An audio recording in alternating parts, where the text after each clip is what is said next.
Hey, everybody, Orange Podcast Bad episode 101. We're doing the SARS scroll tonight. It's part of a series we're doing of I Am the Science. We are on episode 4 of I Am the Science, collectively calling that also the SARS scroll, just to fit everything else in that is not SARS. It will just make more sense as we lay these episodes out. I've got JC with us, of course, our resident pharmacist. Hey, JC, how you doing? Hey, Shaun. All right, so let me get into this real quick. I want to play this clip. It's a long clip. Go ahead. Yeah, jump in. It's a long clip. These are the most compelling 7 minutes in terms of understanding the current vaccine culture that you can possibly encounter. So bear down and listen to it, and you will be enlightened. Because you said polio. once we've breached that, because that's the big one. Yeah. Right? This is the one that everybody points to. We don't have crippled kids. Yeah. When you look at the historical timeline of polio, what do you think caused it to go to essentially not be a problem anymore? Okay. You don't think vaccinations had anything to do with that? Well, it's not what I think, because that's the thing. Like, look, when I got into this, I didn't say, I want to argue that vaccines are great. I said, look, I don't care. I didn't have skin in the game. I didn't have vaccine-injured kids. I couldn't have cared less about it, essentially, except that it was something in front of me and it didn't make sense. So I thought, wherever the truth falls, that's what I'm going to talk about. So what I say is that what the facts line up to show you is that polio is still here. Polio is still alive and well. Polio is called different things today, whereas back in the 1940s, 1950s, the criteria for diagnosing polio were completely different to the year that the vaccine was introduced. The playing field, the goalposts, everything was changed, so that despite the fact that there was more paralytic polio in the years after that vaccine was introduced, they were able to show a complete cascading drop of paralytic polio simply because. So that was the first thing that caught my attention, JC, was that made me immediately think of Lou Gehrig's disease, multiple sclerosis. Right. You can go on and on. We're not calling it polio. It's something different, but it has the same paralytic effects. Right. And same life expectancy on the human body. But when that was the first thing in this, and that's why I said I'm going to pause probably a couple times in this. Well, just so you know, we've got Angry Vulcan in the chat. Angry Vulcan is activated. Oh, is he on the? Yeah, Iron Lung laughing out Oh, loud. there he is. Polio Lolo. Yeah. It's good. Always good to see him. If he wants to jump into this, we'll totally send him a link. But this might not be his area of expertise. That doesn't matter. He can still hang out with us. He can still hang out with us. Anybody who's paid any attention to the COVID nonsense, and really, you guys, all of the stuff that you heard that happened as a result of the COVID vax is neurologic. And frankly, polio was a catch-all phrase for neurologic problems where stuff didn't work. And now it's subdivided into all sorts of different syndromes and diseases and causes, but absolutely true. That the fact is that it's been subdivided out till the word is almost meaningless. What is polio? What is polio? That's the question. What is polio, right? Because, again, when you get into what does the human body, what happens to the human body through polio, all of the things I just mentioned, they sound just like polio, but we're not calling it polio. So multiple sclerosis, anterolateral sclerosis. Frankly, any sort of sclerosis sounds exactly like it, where you have a neurologic stricture and tightening of pathways where neurologic signals no longer get through, and paralysis results of limbs or trunk or organs. And I know paralysis of organs doesn't make sense, but the point is, wherever you used to be able to move, you no longer can. Well, And paralysis organs is also important to note because as you get to the late stages of these things, that's what right. happens to your body that No, if your ultimately takes bladder you. becomes paralyzed, then you have to be a catheter patient. Yeah, exactly right. So organ paralysis is also involved, but not prominent in the diagnosis when it first begins. Sure. All right, so let's play some more of this because that was the first thing that when I was watching this video. The way they changed the definitions of what polio is and what could cause it. And they started testing for the virus, where before they would never test for the virus. And when they started testing for the virus later, what they would find that people had Guillain-Barré syndrome, they didn't have virus, or they had Coxsackie virus or echovirus, or they were lead poisoned or mercury poisoned, which was the mercury and lead were the leading treatments of the day, including bloodletting. They were telling people to take your cigarette and put a little bit of arsenic in there. It's good for your lungs. Yeah. They were literally blowing smoke up people's butts. Like that's where the term comes from. Because yeah. Listen to what she just said. First lead, mercury, arsenic. The same stuff that they were testing when they discovered penicillin, poison your way to health, and which led to modern day chemotherapy. Listen, it's not possible for us to drive this home enough that what we've been studying and using is wrong-headed, and it's cost us countless billions of wonderful brain cells and energy and money and research dollars, all funded by Dr. Science to get the approved outcome. And as Patrick Soon-Shiong pointed out, we're killing the very stuff that we need to fix us by enhancing the immune system. So we're 100% wrong. And yet she's validating that with her testimony right here about everything was always involved with toxins and using them to try to make us healthy, which, if you think about it on its face, is just, sorry, it's ridiculous. Really is. Well, and I'm trying to imagine. So, when did we decide that lead or mercury? We already knew mercury was toxic. Lead for the public came much later. Lead, like the known to the public toxicity, right? Why did we think this was a great? Where scientifically did we decide this was a great bonding agent to put all of these different chemicals together to create a toxic medicine, but a medicine, a chemotherapy, or something else? Shaun, I'm actually going to have to look into this because I think early bacteriology, the idea that you could cure an infection, it would make sense that you would try to poison the infection out of your body if you could. But Okay. these same things were studied for years in what their antibiotic capability was in terms of killing infection. But what we've never paid attention to is how to keep human tissue alive while we're assaulting the infectious agent.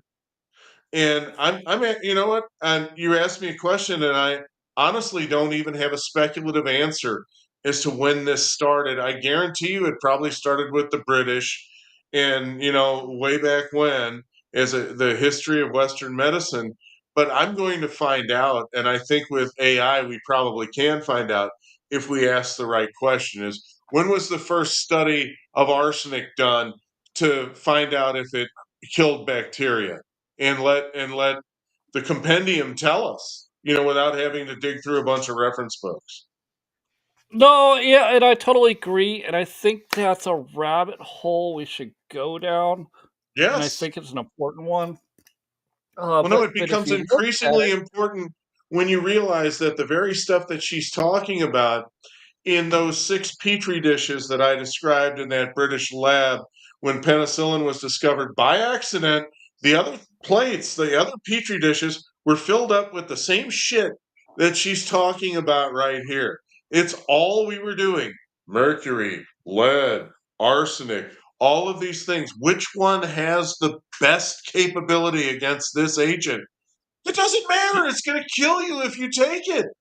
Do you remember why they started treating wood for homes with arsenic? No. Go ahead. It was to try to prevent parasites from coming into your house. Bugs. Of course. It was, and it killed them. But it was also poisonous to humans. Right. The biology of a living thing isn't all that different between. I mean, there's a lot of the genome, but between any living thing, if you create something that kills a bug, it's also lethal to everything else. Now, one of the things that frequent viewers of Orange Podcast Bad come for is insight. And I'm going to tie some things together for you right here, just off the cuff. Zinc, which is one of these things that they were studying. All right. So it isn't all bad. Zinc is one of those metals that actually does have capability in taking out viruses. Okay.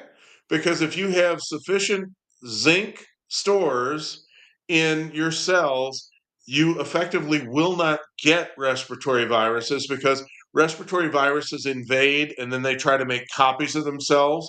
And if you've got a lot of zinc laying around, they'll grab a zinc molecule instead of one of the amino acids they need and try to incorporate it in their chain. And that's it for the virus. The way Rachel Maddow talked about what the vax was going to do was, that's the end of the virus. No. Actually, they tried to hold on. Rachel Maddow tried to lay it out as exactly that was the spike protein was going to do the zinc. Right. Which is the complete opposite of what happened. The complete opposite. 100% wrong. Now, so obviously zinc, and to not more or less throw a lot of poo at our forebears, zinc obviously does have antiviral capability. So let's be fair. But the point was, you couldn't figure out how to get sufficient zinc into the cells where it would do the most good unless you had an ionophore on board, like hold for it, folks, hydroxychloroquine or ivermectin, two agents that we know move zinc, permit zinc into cells in sufficient amounts that respiratory viruses can't survive. There it is. But remember, it's enhancing immunity to use that zinc. Zinc by itself doesn't do shit. And it has to be in the cell. And to get there, it requires ivermectin or hydroxychloroquine. That's like most toxic things. They won't do anything unless they overwhelm everything. And that means cell death. That means death of good tissue, good white blood cells as well as bad, if there is such a thing. But the point being that you're not going to poison your way to health. You need to augment the immune system to heal you and help it instead of we're going to get it back out to of the the video. We can we're going to do lots and lots of more episodes on this. But like when you look at what he's saying is if you look at whether you've had it or whether your parents have had it or your grandparents have had it of cancer treatments of any level, you're going to look at destroying human cells and cancer cells as opposed to boosting. And we're going to get into that. Boosting your immunity because the human body was built to fight these things. And all you got to do is just give it a little thumbs up and be like, come on, buddy, it's the bottom of the ninth, 2 outs. All we got to do is strike this guy out. Give it the resources it needs to overcome the infections or the invasion of anything foreign, and that includes cancer. We now understand, as well as bacteria, viruses, and the other thing, and it'll take care of you. And yes, it does age, and yes, it loses some of its potency, but there are immunotherapies that bolster it, like monoclonal antibodies and things like that, that were withdrawn from the market as soon as they wanted to use the vax, right? Because that EUA, if there was anything else working, then you can't have the EUA. And if you don't have the EUA, you can't get the 100 billion. So you don't get to pass go or collect your 100 billion, do you, pharma? Nope. Let's play some more of this video. I'm so glad we're reusing it. Google that now. You'll see that there's an instrument that does it. Yeah. So, Leah, the polio story, where to even begin? And so there's about 70 pages. And so that became my obsession. So when people said, what about polio? And I started digging this up, I went deep into it. Did you dive into pesticides? Yes. You have to dive into pesticides. Yeah. Because the tonnage of production of DDT absolutely mirrored the diagnosis for polio in the days. And the countries that still make DDT today is where we're still seeing this paralytic polio situation happen. And also, weren't the first cases, did they break out in a rural community?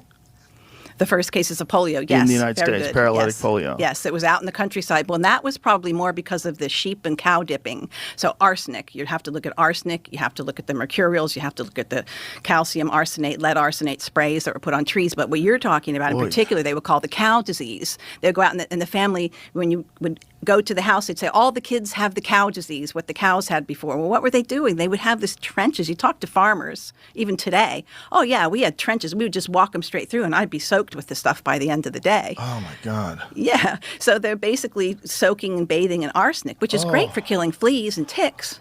But it's not really great for keeping your nervous system happy, because the fact of the matter is, and this again, I've got medical references, everything. I can't get away with making stuff up, okay? I have to put a reference for everything. But arsenic causes the exact same spinal pathology that and fevers and everything. It literally mimics what they were calling polio and a polio virus back in the day. I read this crazy statistic, and I still can't believe it's real, that 95 to 99% of all polio is asymptomatic.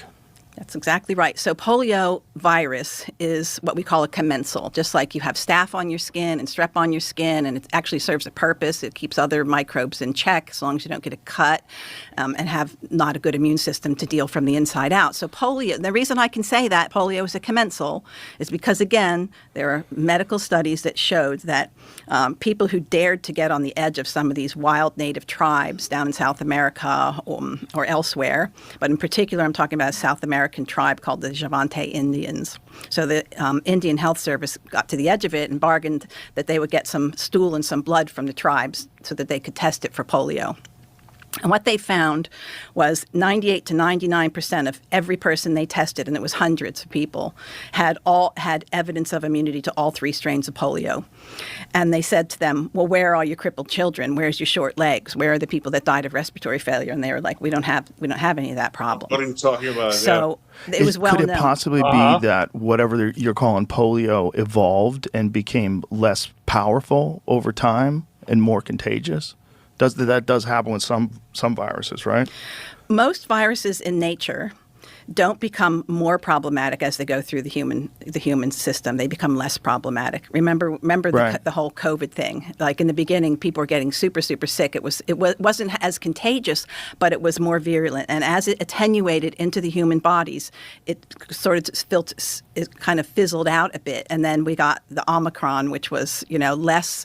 It was more spreadable, but it was much less pathological. And that's the natural process that happens. So when you're going to have real problems with microbes, they're usually going to be reverse attenuated, meaning made more lethal in a lab, and then they're introduced into the population. And look, I'm not making this up either. 1916, Upper East Side, Manhattan, there was a Rockefeller lab that their specific stated goal was to try to create the most pathological, neuropathological strain of polio possible. And they did that by taking monkey brains and human spinal serum and injecting it into monkeys. And there was a big problem with that, which was released into the public by accident. And the world experienced the worst polio epidemic on record, 25% mortality. That's unheard of. Really freaked the public out. But you can see the epicenter as it fanned out. And as it fanned out and as time went on, never heard of it again. It attenuates as it moves through the body because it's a normal human commensal that goes back to its normal state when it's in a human. And that's generally what happens. If you have a highly lethal virus and it kills a lot of people, those people are dead. They can't spread anything. So that's kind of a different story if you want to talk about hantavirus or something like that. But as far as polio goes, no, polio was only made more lethal by the stupid things that humans did around it. So make it more invasive into the body, just like you can go do stupid things and end up with herpes outbreaks and, staph outbreaks. Polio virus is a normal commensal. It used to be until we obliterated it with oral vaccines and replaced it with vaccine strain. But the wild strains are normal human commensals. So there's vaccine strain polio that just comes from a vaccine and is transmissible? Absolutely. Oh, I'm going to stop right there. It's almost the end of the video anyways. I have to stop there anyways because then we're going to get into vaccine strain COVID. Yes, we are. And I don't know if that's where I wanted to go yet tonight, but I mean, here we are. Here we are. When you look at look at the science, just as a regular human being, and all you're getting is information from your television or from your social media. All it's telling is this is the only way is to go inject something, or whether it's oral or an injection or whatever, for whatever of these viruses or bacteria that we're going to talk about for a long, long time on this type of programming that we do of I Am the Science is where we're going to get to is you're going to look at it and go, wait, what? And you're going to go, wait, what? Because so let me bring you back to a video game called The Oregon Trail. And everyone died of dysentery. Dysentery is just dehydration and diarrhea. That's all it is. They didn't have enough food. They had water. They were drinking dirty water. Dirty water is normal around 70% of the globe. Human beings survive dirty water every day. Their human biome takes care of everything that comes into their body and says that's a bacteria, that's a virus, that's a parasite, and takes care of it. The dehydration is what created for the Oregon trailers. The dehydration was ultimately what took them out. They just called it dysentery because dehydration and diarrhea. Dysentery. That's what it was. Right. If you run out of fluid, you can't live. I mean, any of you have old folks in the hospital or in the nursing home. Once they stop eating, you've got 4 days, maybe 5. If they stop drinking, you've got 2. Mm-hmm. 2 or 3, okay? Because you've got to have water to stay hydrated. And that's why anytime someone goes to the hospital, the first thing you see is the saline bag go up on the IV tree, because frankly, we're all dehydrated most of the time. And most people that pay no attention to their health do not have adequate fluid intake. So 1,000 bag of saline for anybody is going to be helpful and will make them feel better. Oh, And absolutely.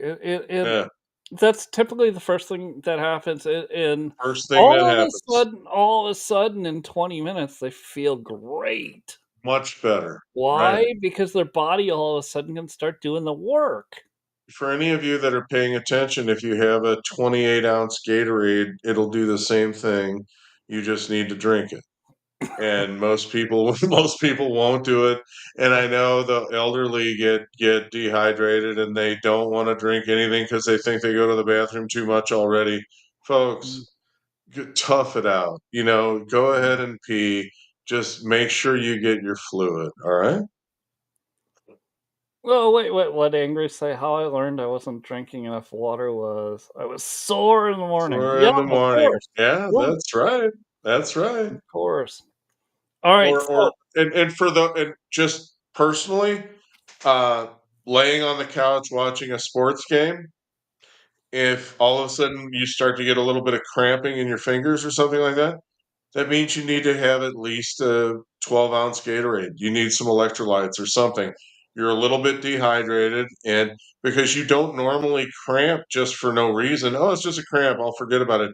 No, drink something. And I don't mean a beer, okay? I mean something that's neutral, like a For sure. But like a one of the Powerade, right? Okay, one of the things that I've heard for a long time about electrolytes is that they're actually salts. So right. if you add a little bit of salt to your water, it's a Gatorade. Well, yeah, and salt's gotten a bad rap. All the low salt, you don't hear anything about low salt, no salt diet anymore because it's a bunch of BS. And well, another wives' tale that made millions of dollars for people making salt supplements or fake salt or whatever. Salt-free No, butter. salt is fine. Salt-free butter, which the butter, the cow butter, had Yeah, natural salt in it. salt is fine. Well, I'm picking on the. I can't believe it's not butter, people. Yeah, I got you. All right. All right, so And Angry's pointing out that he had muscles. Absolutely, man. You gotta. Do you drink Gatorade, Angry? You should get some. All right. And yeah, you don't even sure. have to get the name brand. I mean, you get the Sam's Club version. It's fine. It works too. Oh, it's all the yeah. It really and none of it tastes particularly tasty if you don't Right? drink it often. But here's a solution for that. If you don't like any one flavor, this is grape Powerade with pink Gatorade. Okay, fruit punch, and it's pretty good as a blend. There you They go. sell them. They sell them now. They call them mashups, where they mix flavors together and they charge you more. Why the hell can't you mix your own flavors together? I mean, if you get bored, just do it. Yeah, Angry's Uh, crushing the water. He's also I'm watching. Well, and I know him too, but a no, little bit. that's excellent. That's He's excellent. he's crushing the water, but he's also walking 12 to 14 miles every day on Damn. his mail route. How old is he? Dude, he can't be as old as us. There's no way. No, no, we're as old as the hills, man. I'm like, I will say this, just for what it's worth, folks. For those of you that have been having difficulty guessing the curmudgeon's age, when I told the massage therapist how old I was, he said, "Wow." He says, "You're actually still pretty strong," and I felt it. All right. Well, he gave us his age. You guys, if y'all want to see it, log in and join the chat with us That's so right, you can but see I'll Angry's age. broadcast it to those who want to get in. All right. Angry's So 40. I, All right, here, we Angry. we know how to we absolutely know how to defeat and help for the most part. Not every single person, because sometimes people get too sick. We know how to defeat a bacterial infection. Let's get into and and and, let's get and viral infections. well. I want to get back to viral infections because what we have seen increasingly is that gain of function has been used in all kinds of viruses, and this we've talked about this in previous shows. Like when you look at biological warfare out of the World War II specifically, but it was used in World War One as well. It was used before that, not as much, but once we became into the 1900s, we like other countries, our country, we were all starting to get into.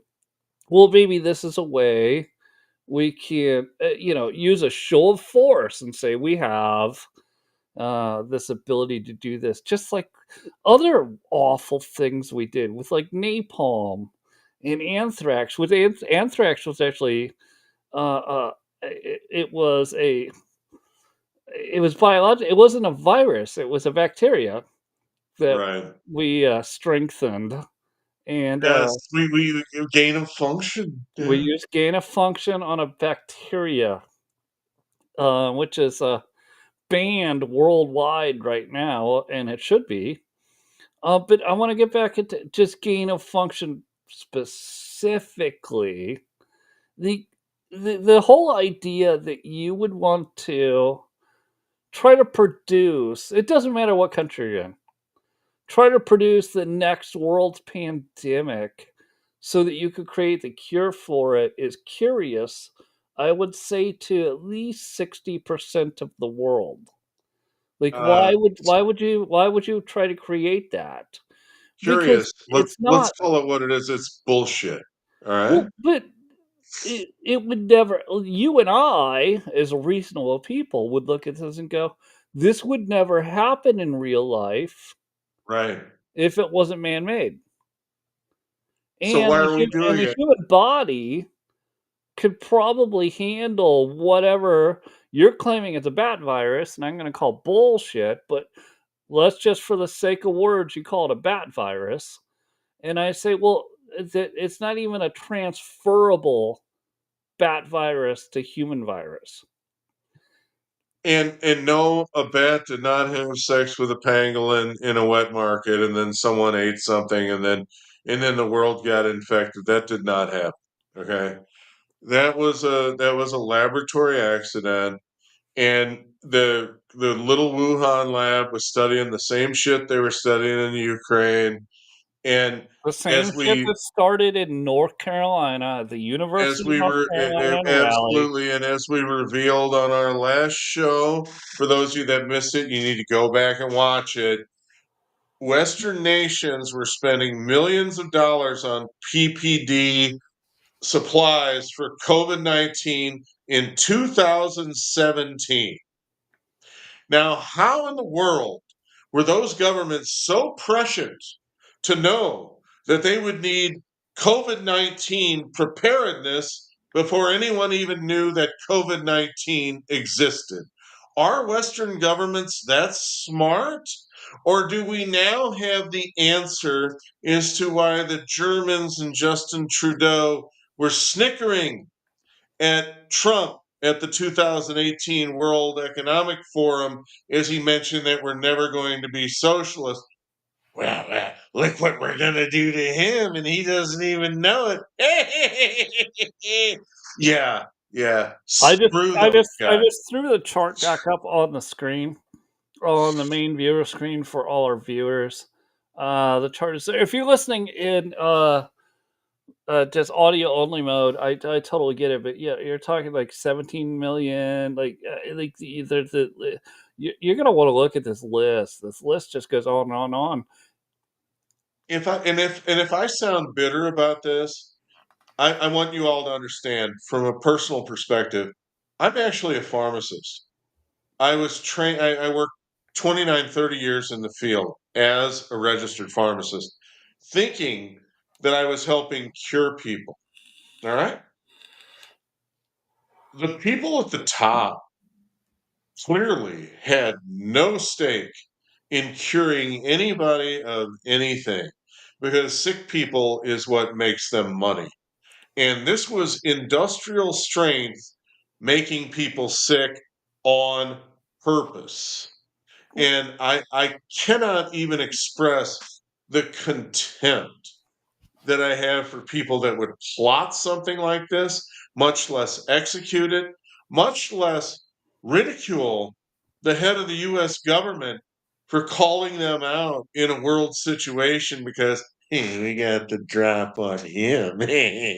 Like the little stooge in the back of your class who couldn't even pass the math test without cheating.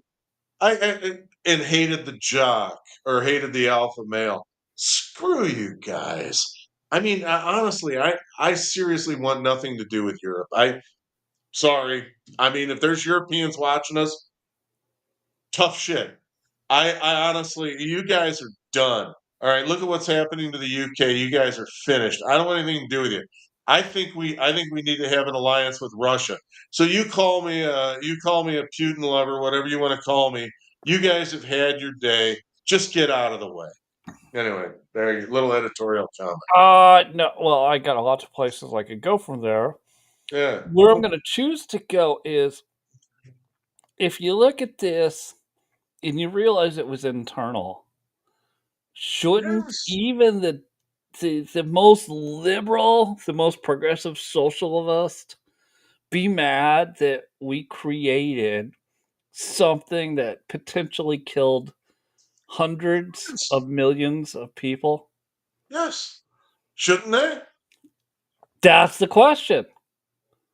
Because they don't appear to be. And there's a lot of people that still believe in the myth that they should go take whatever ouchie and like I don't see masks as much anymore. I do see them occasionally, but it's always on blue-haired people, and on that, I just go, it like old blue-haired people.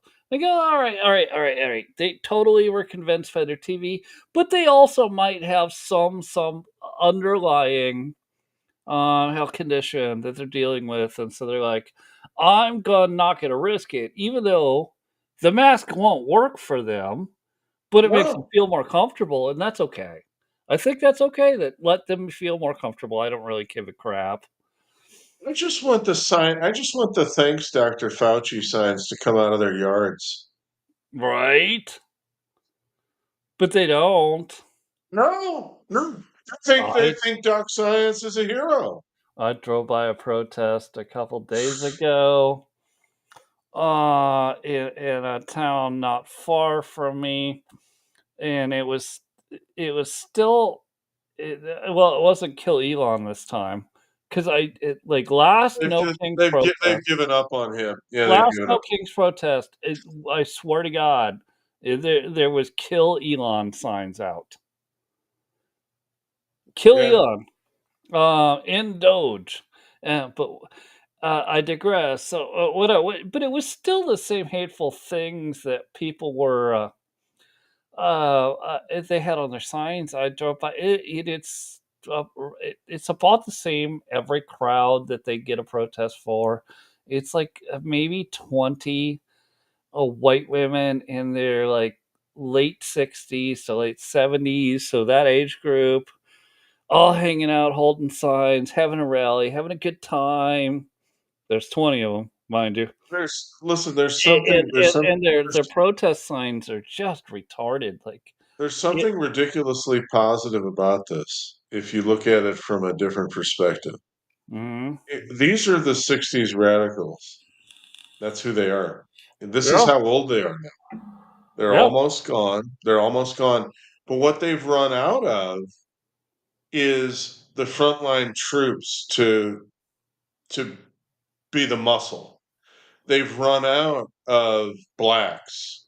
They've run out of hot-blooded Latinos. They've run out of Islamists. Right. They've run out of all these different people to carry the torch for them, and now they have to protest for their own cause, which they're out of gas. I mean, they really revolution is a young man's game. Oh I mean, yeah. I know Angry is 40. He could still be a revolutionary, right? Angry, you could be a revolutionary. Guys my age, I mean, revolution is I'm sitting look, I've got first world problems here. I mean, tonight I was really proud of myself. I was able to blend some scalloped potatoes that I got at the from the wholesale club with some shrimp and corn chowder, and I put it together, and it actually tasted pretty good, and it felt good. So I'm chasing it with a couple of Yinglings, and I'm Yeah. gonna sleep well. This is the stuff that people like Shaun and I think about. We don't think about revolution anymore, but yet we can put the pieces together of why it makes sense for those that are of that ilk. Mm. We can indeed. And what you nailed is there's still no young people in that. To my point of the protest of None. I've heard 20 they've got a. old white women. I've heard And I'm they've not got a being black. racist at all in saying this.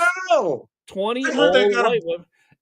Black You're Friday, a Black Friday No Kings protest come. I said, bring it on. like it well it I listen, I actually my aunt was one, but not at this specific protest, all the way on the West Coast. She's like, "Ah, I love doing it. I feel patriotic, and I just can't stand having a king." And I was like, "Okay, that's what. Thank you for telling me your perspective. Actually, she will have some banter back and forth with me, even though she's never going to truly understand what is happening. That she's literally just recreating her 60s era protests, and it's not going to do any good. Here's why it's not going to do any good, and this is why you nailed it. There's no young people excited about it. The young people are excited about Charlie Kirk and Trump. And Trump. That's a big deal. While they've been throwing their hissy fit, and while they've been impeaching, and while they've been throwing the kitchen sink at Trump, he took their voters. He did. He just took them. And he operated within the boundaries of the celebrity culture that they built, thinking that it was impervious to any Republican. And he is a bigger celebrity than any of the celebrities that are criticizing him. That's why Rosie O'Donnell and Whoopi Goldberg and Joyless Behar and Bruce Springsteen and any number of clowns like Ben Stiller or Jim Carrey, they all look like old, useless, irrelevant clowns when they go up against Trump because he's a bigger celebrity than they are. Let me get into this because I know you guys tune into this specifically for I Am the Science, but I want to get JC's position on something political because we've already acknowledged that there are no young people, or if they are young people, they're paid. And everyone, when I say that, they laugh. See, hold on, hold on. They laugh. They say, no. Yeah. That doesn't happen. That absolutely doesn't happen. We'll just ignore that for a second. But when you look at this, all the things they accuse the right of, that's what they're doing, and that's what they've been doing for 30 years. And I think people are starting to finally get to a point of God, both parties suck, which also works in favor of the Democrats as opposed to the conservatives. Yeah, we vote Republican. We're not Republicans. JC and I, we're conservative. And I think that's also a good point. Like, so when you look at the shutdown, it's not moving voters, but it's also not moving voters on the right. Cares. No. It's also not moving voters on the right. Like you could look at the way that Trump handled COVID and go, well, that wasn't conservative. And people will go, I mean, I love Trump, but I didn't like Operation Warp Speed. And Trump still talks about Operation Warp Speed. Well, and Trump will. That's just who Trump is. He's like, yeah, the greatest thing ever. I get it, but like what I'm trying to figure out is his nomination of Robert Kennedy spoke a lot louder than any boostering for Warp Speed. Yes. Yeah. Did you see? I got to point this out. So yesterday, Scott Adams, Dilbert guy, yes, posted on X. He goes, tomorrow. I've been asked. I have access to Trump. I've been asked by Trump, and I've always said no. But tomorrow, Monday, which would have been today, he posted this Sunday. I'm going to ask President Trump to save my life. Yeah. There's a treatment, a specific treatment. It won't save my life, but it will prolong it. I don't know what the treatment was, and I don't know about his diagnosis of metastasized cancer. Metastatic prostate cancer. Okay. But he posted on X that I'm going to go ahead and ask for Trump's help now because I believe it's the time. I want to live longer. And he goes, I also believe that this new treatment isn't a cure. And he said that it's not a cure, but it might help me live longer, and I want to live Right. longer. And I think this is a fantastic story, JC, because a couple of things happened. Very quickly, Trump's team got it to Trump. Trump put Bobby Jr., he put Dr. Oz, and he put Don Jr. on it, and they went and called the health system. And the health system says, "Oh, well, shit, we're missing some paperwork. All fixed. We'll get Scott Right. right in." Right? Yeah. Oh yeah, Right? they were ready to But do it. It was sitting right here.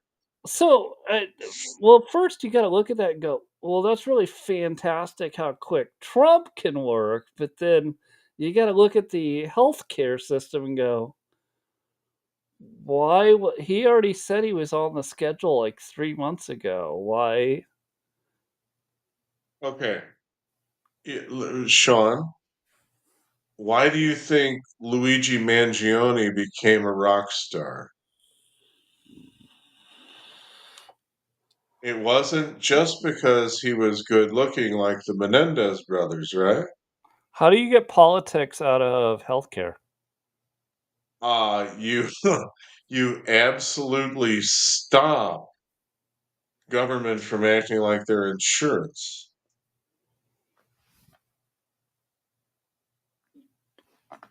So, when people say get rid of Obamacare, let's drop a big atom bomb here.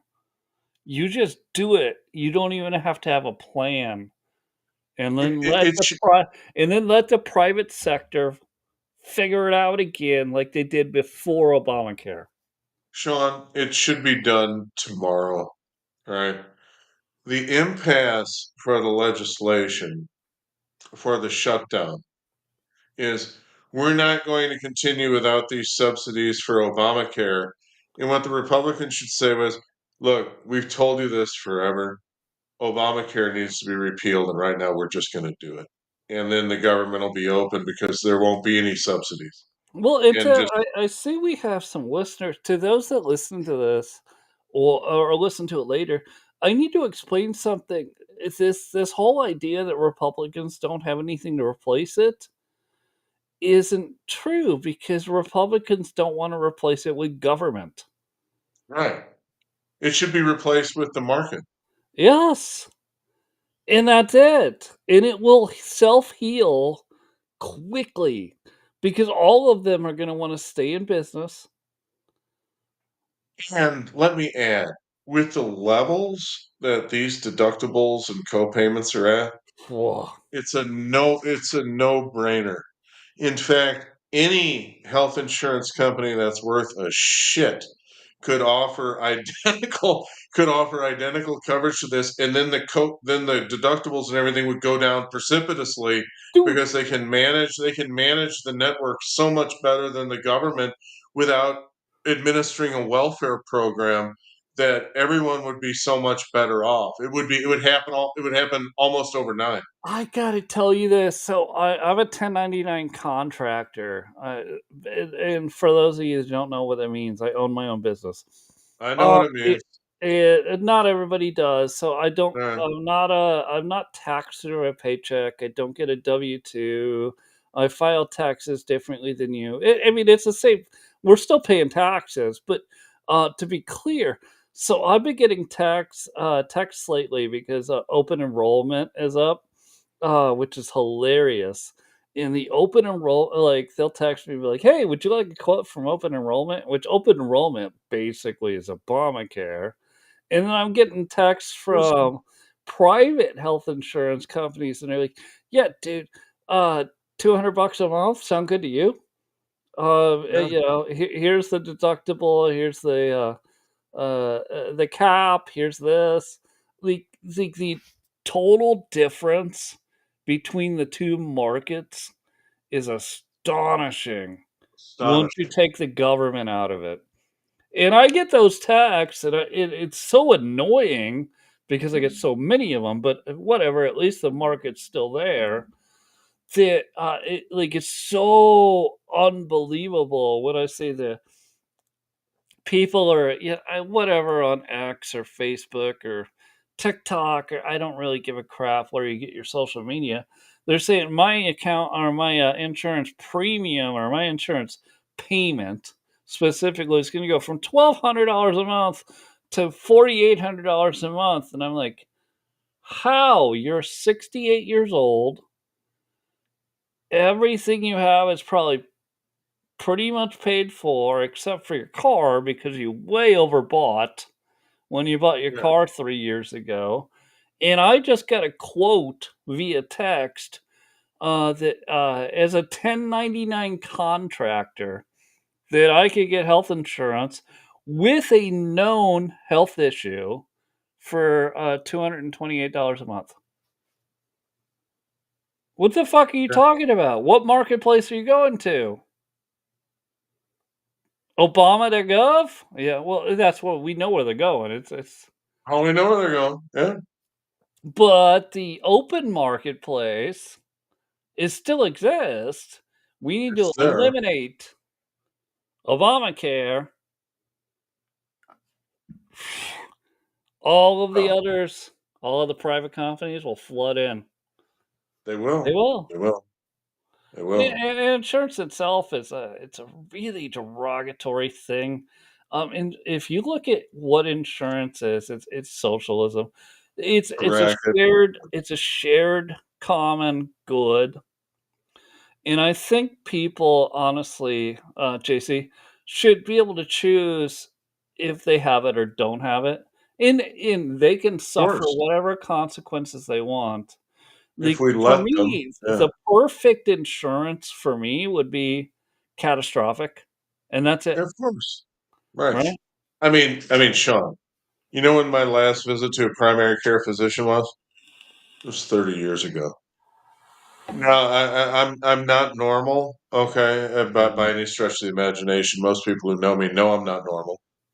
But but the fact is that I have friends. In fact, one of them that I plan on inviting on this show who confronts me with a medical emergency nearly every week, and God love him. I mean, everybody. Look, the reason why the whole COVID scam was effective was because we're all, no matter how prayed up we are, none of us want to die. Okay, I Well, no, mean, that's true, but the reason it was so hold on. I've gotta add in there, the major reason it was so effective was the employer mandate. If you don't take it, you're fired. Any right? company over 100 people, almost Had all companies have had to over do it. 100 people. I know, not mine, but a bunch of No, others no, yeah, do. but, you could be there in 2 years. Well, hopefully, if we find the right sponsor, right? Right. Anyway, no, it definitely could be. All right. But overall, when you start screwing around with people's health, it's so personal, and then the things that govern their decisions are always fear of dying, fear of this being a lot more serious than what I think it is, that sort of thing. And 99% of everything that you think is going to be catastrophic isn't, but yet at the same time it all floods in and you can freak yourself out. I mean, we are wired to anticipate danger. So that can be manipulated. And when we talk about Edward Bernays and some of the other stuff that we need to discuss on this podcast, the psychological manipulation of the population is very lucrative if you're able to do it. And frankly, I've never seen it on a scale like what happened with COVID. Well, That was that absolutely not. easily the biggest grift in history, and they'll have to do a bit to exceed that. And it's disgusting Well, the fact that no, no, and let me get into this. So, Bobby Kennedy is no longer. It's not him. It's the organizations he runs. The doctors are no longer recommending MMR, so measles, right, mumps, rubella, and they're absolutely they went with the COVID shot, only people over 65 should have it now. And then, everyone's gonna go, "Hold on," and they're gonna go, "Well, Bobby Kennedy's just a Trump sycophant," and I'm gonna go, "No, no, he's No. actually not. He's a Democrat. He's one of yours. He's a Democrat. You guys left him." And what he's looking at is the way that we administer these things and if they were actually effective, and they were not effective from his findings. And even on top of that, tonight, and yes, I'm going to give John Solomon a plug. Good Sure, I show. like John. John absolutely doesn't report something unless it's true. He had Peter McCullough on, and Peter McCullough says that there's a new study, and it's blue ribbon, that the best vaccination schedule for a child is no vaccinations at all. Can you imagine? Uh, kids actually end up healthier growing into adulthood if they have nothing, none of it. And we started with that lady talking about polio. It's only gotten worse. It's only gotten worse from there. And it's an exercise in state capitalism. Well, The and idea all of right, getting on that schedule, you make these people buy your stuff, and then you go buy your island. That's what's been going on. so the vaccinations in third world countries might skew the results. Let's talk about that briefly. We still got about 5 minutes left Okay, go ahead. because that might give them a better life expectancy or more years of life or better but you got to look at like the problem in that is you're not equating all the sanitation, their way of life, what they eat, as a compared to a first world country, anyone you pick a first world country, and so Attributed vaccination to this great outcome in public health when the sanitation has probably been largely responsible for it, independent of vaccination. I totally It's just agree. that, yeah, it's crazy. And that's what I guess what people are. And they go, "Well, are you mad at Nigerians because they're black?" No, I'm not even mad at Nigerians. At all. They just don't have sanitation. Or I could look at India. I could look at Anybody Bangladesh. anybody watch I could look Slumdog at Millionaire? I Yeah. could like Sri Lanka. I could just start going, and I could just start going and going and going and go. Well, but you guys throw your trash in the river. Oh wait, you Right. poop in the river. Right, you take a dump in the town square, right? Yeah. Right. And then Yeah. and then it just flows down the whatever you built Well, you talk to about dirty water. I mean, that's some seriously dirty water, Sean. it is, right? Oh, yeah, I think so. Yeah, a little bit of E. coli never hurt anybody, right? Yeah, seriously, I mean, we don't even have an appreciation for the squalor that these people encounter. And I do think that well-placed vaccinations in those places can likely help, but that's not what we're talking about here. We we always the Eagles song, "Take It to the Limit." You know, I got to tell you, we're at the limit of the vaccine schedule, and we're way past the limit of the vaccine schedule because the grifters won't stop until we stop them. It's in so many areas of our life. But the childhood vaccine schedule is yet another example of big government excess. Can we agree on that? I will agree with you on that, and I will also tell you, even being a Gen Xer, even though on You're the young younger end of than me. that, I do don't rub it in. All right.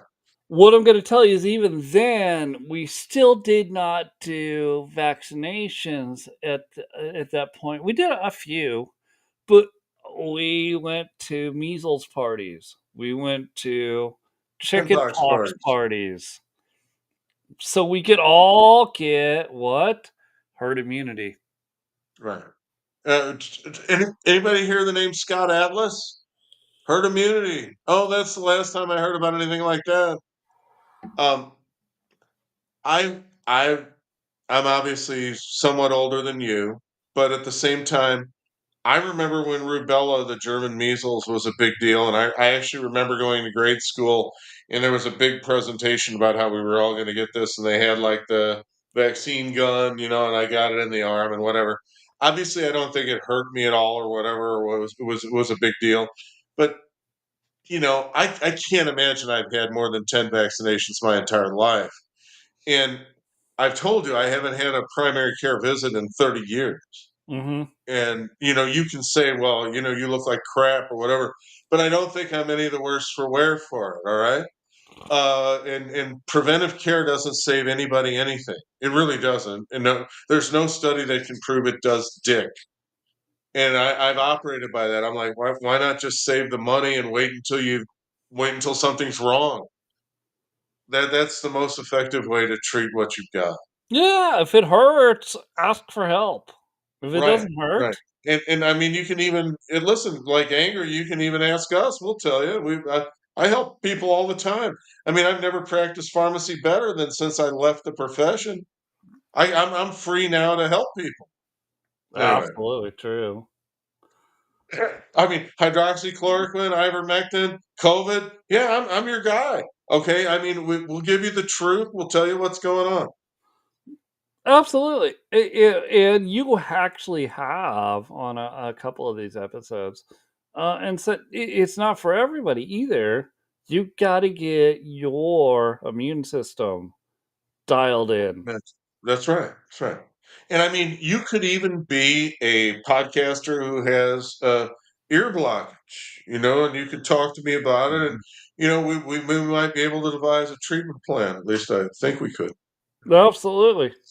It's incredible. And again, to that point, we're not bashing modern medicine. We're No, bashing we're bashing we're bashing the hierarchy.